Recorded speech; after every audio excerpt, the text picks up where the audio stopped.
Tina, you could be described as a woman of many triumphs, a great survivor. Do you see yourself in that light? Oh, I'm just me.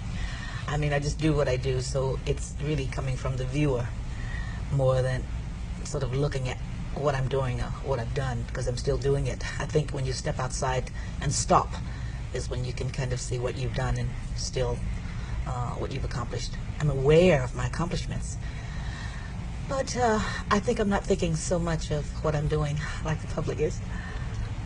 I had a dream. I didn't let go of my dream, no matter the obstacles. There were things that I wanted, lifestyles, just for my dreams to be realized. And I never thought that it was impossible. I just didn't think it was impossible because I knew that I had the talent, and I just knew that I had to get the right direction. One thing I found really, really fascinating in the book is a significant contribution that Ike made. I was somewhat surprised that he was willing to be interviewed at such length and so candid. Yes. Were you surprised?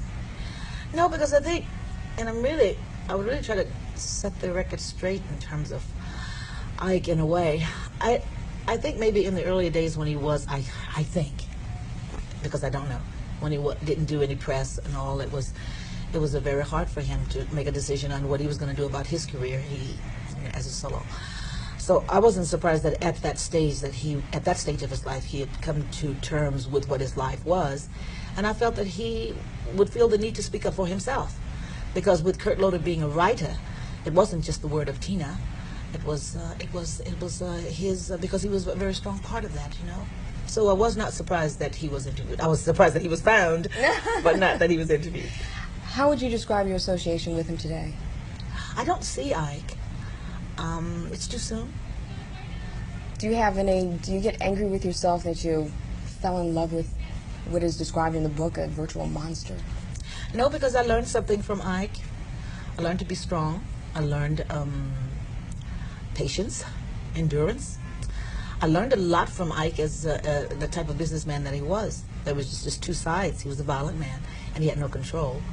There was a problem there that he didn't take care of mentally. But aside from that, he did well as for us in the early days. I've always wondered, what is the special affinity that you enjoy with European audiences, and even just living in Europe? I understand that's where you want to make your new home. Yeah. I can't explain Europe yet in words. It's all feeling. I sat and finished the last part of my book, and I looked out on my window. It's wonderful. I can't explain Europe. It's like finding your place, you know. Many years. It's bringing you to tears. Yeah. What is striking the chord? Yeah, it's home for me, I think. Do you find that people are more willing to embrace you there? No, it's not so much embrace, because actually the English people are very distant. I rather like it, you know. I don't know. I think it's really very spiritual when you put your feet on your ground. Maybe you've been there before. Maybe you've done it many times there before. It's just a place that feels good.